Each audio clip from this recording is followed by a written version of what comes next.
Are you successful? It's a seemingly simple question, but when you ask people, you generally get this response. Oh, wow. That's a brilliant question. And I've never been asked that. Am I successful? You know, I think it's a really good question. I consider myself happy. I don't know. What's success? I don't know what success is. It turns out that success is personal, and it has 1,000 different definitions. One person's idea of success might be a holiday home in Byron Bay. Another's may be changing the world. Another still might be creating a work-life balance that means they get to see their kids more. So why do we get so caught up in the idea of success when we don't really know what it is? Welcome to Success, the podcast.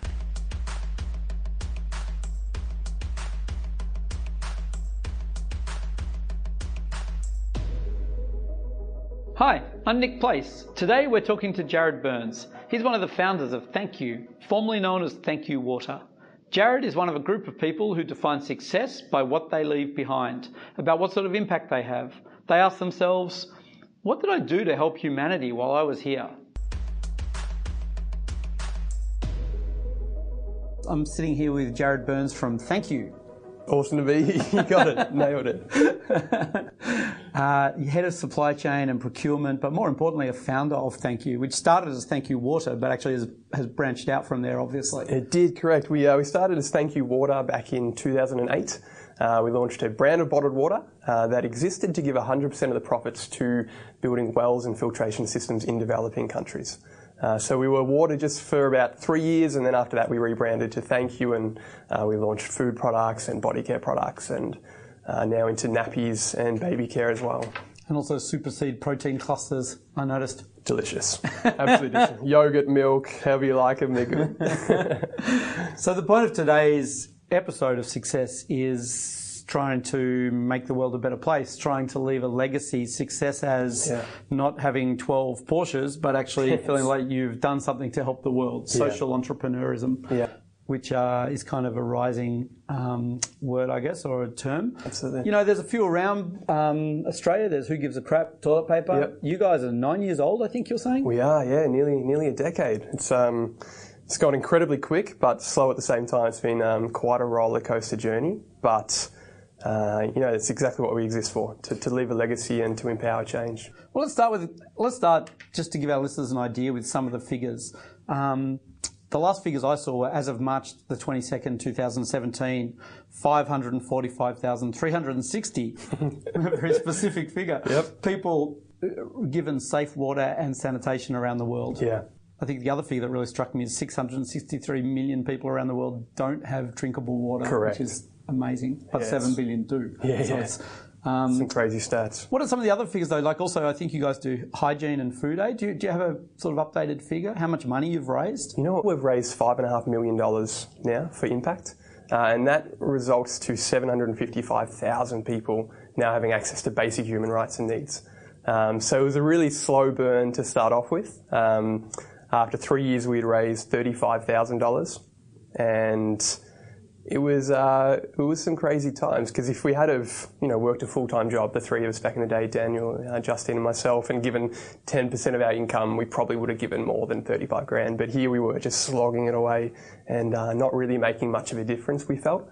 But after that, we got a couple of deals, and we got on board with 7-Eleven, and then later Coles and Woolworths after a pretty crazy campaign, and it really started to kind of take off. So after 5 years, it was 500 grand, but now after 9 years, it's 5.5 million. One thing that I've found really interesting with you guys, with where you started as Thank You Water, is just the idea that, there was a $600 million industry of Australians buying bottled water, when in fact, for a lot of Australia, you can pour water out of a tap. Yes, correct. So there's two interesting aspects. One, that's kind of a wacky industry straight away. Agreed. This is sort of before everyone knew bottles from bottled water were really bad for the environment too. So I guess that's a big thing. Absolutely. But secondly, it's such a smart idea to go, we can actually use that to then start to, which bottle do you want to get? This one that's going to help people or this one that's not? Exactly right. It's just a choice at the end of the day. So for us, we are with you. Bottled water is a crazy industry. And any speaking engagement that we get to do or any talk we get to do, we normally do a show of hands on who thinks bottled water is a dumb product. And our hands are raised to the ceiling so high. But the second question is, who's ever bought a bottle? And Which a lot is of people everyone. put their hands up again, because it's just this industry which exists for convenience. You don't always have your tap on you. You can't always just fill up a bottle. So the market exists. Back in the day, it was $600 million in Australia. I think nowadays it's $100 billion worldwide.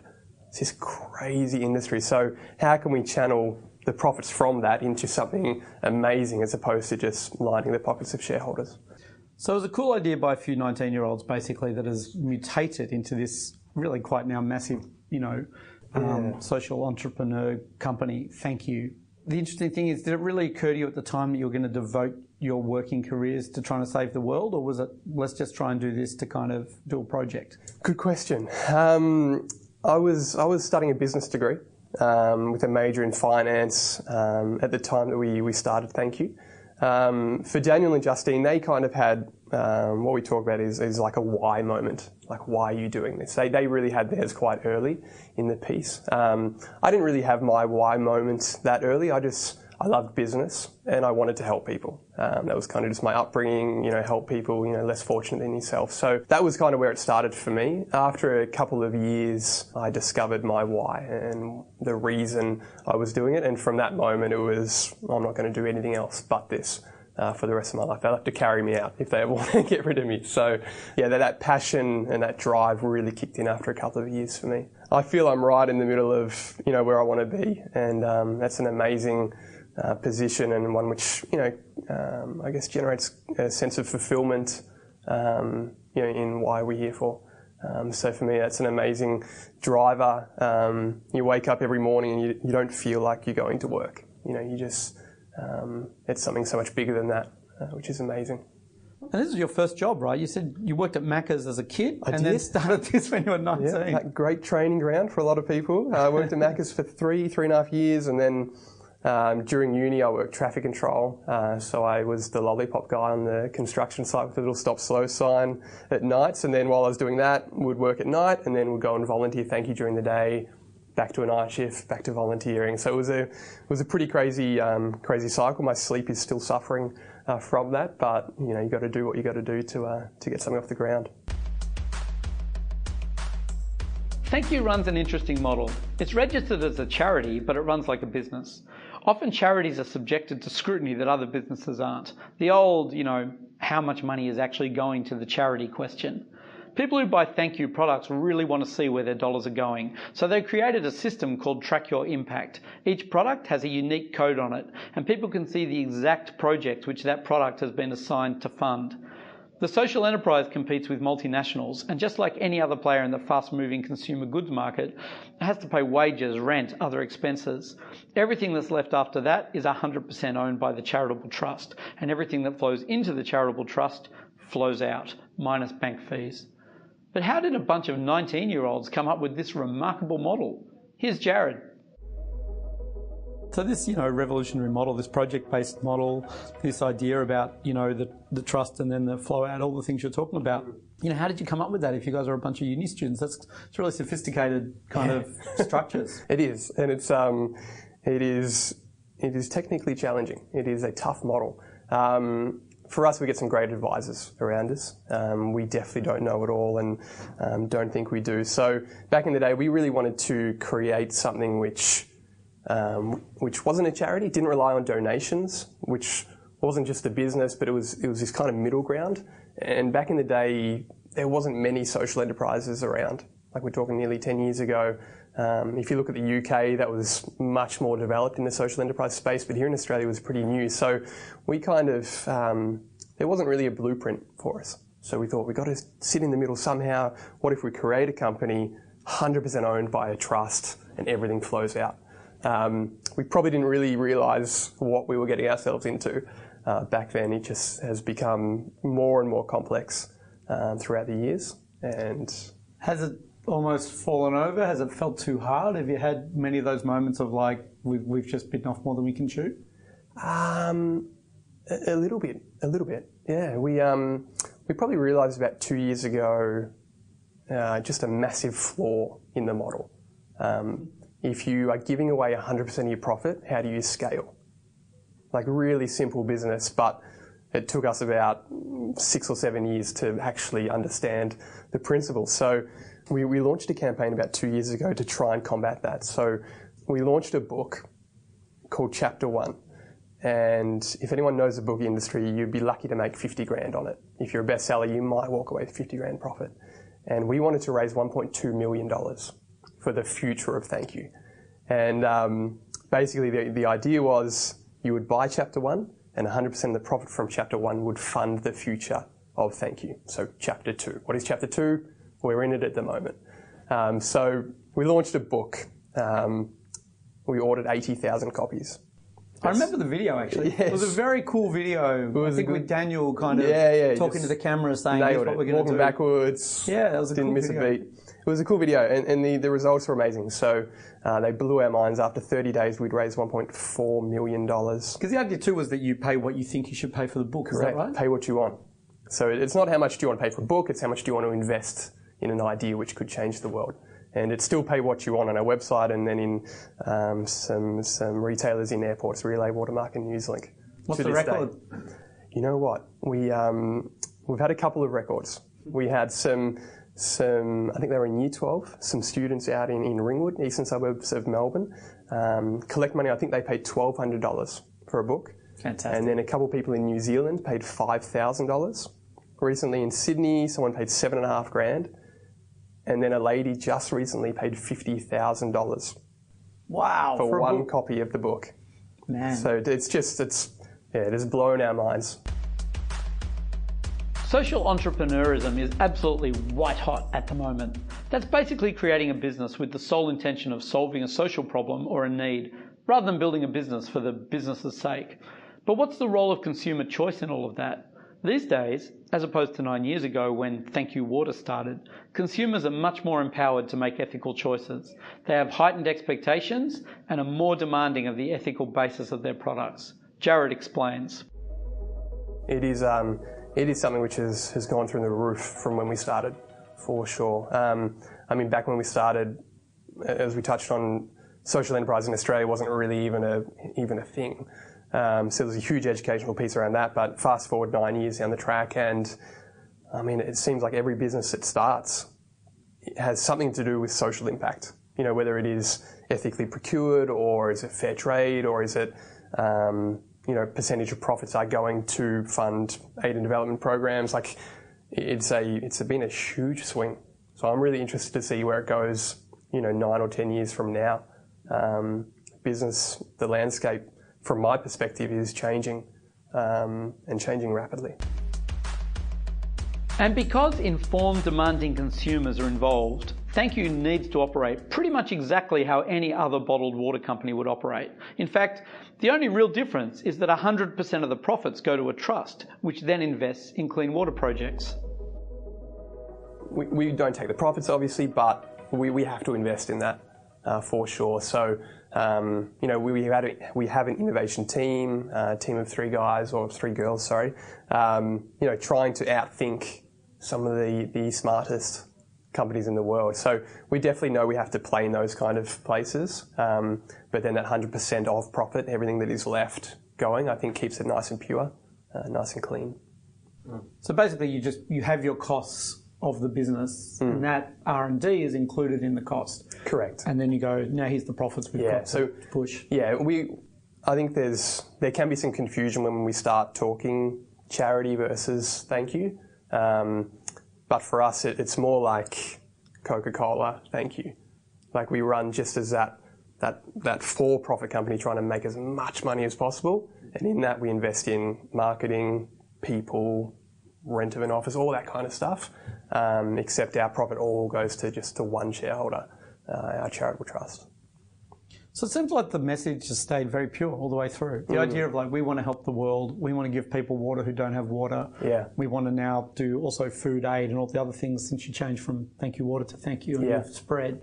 But it seems like it's actually stayed really pure. You're just really dedicated to the original vision. Absolutely. I think that is what has created a lot of buy-in from our community as well, and really strengthened that movement is, it's pretty simple. It's really simple from the outside. 100% goes. The inside is a completely different story. But from the outside, it makes sense. Water for water, food for food, hygiene and sanitation for body care products. Like it's a really clear link, and I think that resonates with people. But just like any other business, Thank You has gone through some tough times. And when you're faced with a world water crisis as the motivation for your business model, the hurdles you face are going to be more complex than most. Here, Jared tells us how close they came to throwing in the towel. We were close, for sure. Yeah, we were close. I mean, we had a lot of big deals go south. There were a couple which we were working on for about 12 months and got really, really close to winning them. These are national contracts with some pretty major retailers, and then they came out with their own brands of bottled water giving to water projects. And it was awesome because the cause was getting more awareness. But on the other hand, it was really heartbreaking from a business standpoint because we've been working hard for these deals and trying to land them, and then it just didn't happen for us. And then there was a big supermarket chain who didn't take the water, and then they were going to, they national ranging commitment, everything, and then they pulled out last minute. So there were a number of these stories, and I think it worked quite well for us and really kept us in the game because while one went south, there was another we were working on. And then when that one went south, there was still another one in the pipeline. So it kind of kept us, kept dragging us along that, it could just be around the corner. And I think that persistence is definitely what has brought us to where we are today, for sure. I mean, we could have packed our bags and gone home and gone, into the corporate world or work some other job. But because we persisted in that, it taught us a lot of great things. A lot of our values came from those first 3 years of really hard toiling. Here we are today. A for-profit company might pivot and try to expand to capture more market share. But for a social enterprise, it's more about trying to solve more problems by applying a for-profit model. For Jared, it's been a challenging ride, but the chance to wake up and change lives every day, that's pretty cool. It is not an easy gig, that is for sure. It is the hardest thing. We didn't even realise what we're getting ourselves into. It's a really tough gig, but I'm more driven now than ever to keep creating this legacy, keep empowering humanity, keep changing lives and saving lives. I mean, with our maternal child health programs that we just started funding, they are literally saving mums and bubs' lives. And we've heard stories, and they're full-on stories, but babies are alive because of the amazing work that our partners are doing and because people have been purchasing the products so that we can fund them. So the drive is even bigger than ever to continue to do it despite all the hardships. So Thank You has helped hundreds of thousands of people by raising a total of $5.5 million to date. I mean, that's an unqualified success, right? Great question. It's a tough question to answer. Yes and no. Yes, because we've been able to help 755,000 people with access to basic human rights and needs, and that's an amazing statistic. But no, on the other hand, because there's still a billion people living in poverty. So there's still so much more to do. We've done an amazing work so far in the first 9 years, but there is a lot more still to do. But what about Jared? Is he successful? I feel a huge sense of fulfillment in what I do. I have a great family, a great marriage, a really fun company to work for and in. So in those aspects, I do feel successful. How are you not successful then? I think it's the inner burn and desire to do more. There's always more we can do, and I never want to lose sight of that, and I never want to get complacent that I've got it all figured out, I've done my part, and I can just sit back and relax. I never want to have that kind of attitude. So that might be the wrong definition of success that I've kind of put on myself, but I want to keep hustling. You're never going to get rid of that burn, are you? That's always going to be there. I think There's one more hill. Yeah, correct.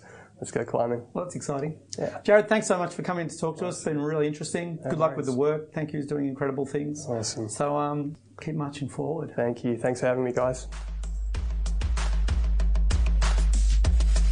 This episode of Success, the podcast, was brought to you by MYOB. If you enjoyed it, please like, comment, share. It's how we get to make more of them. Thanks for listening.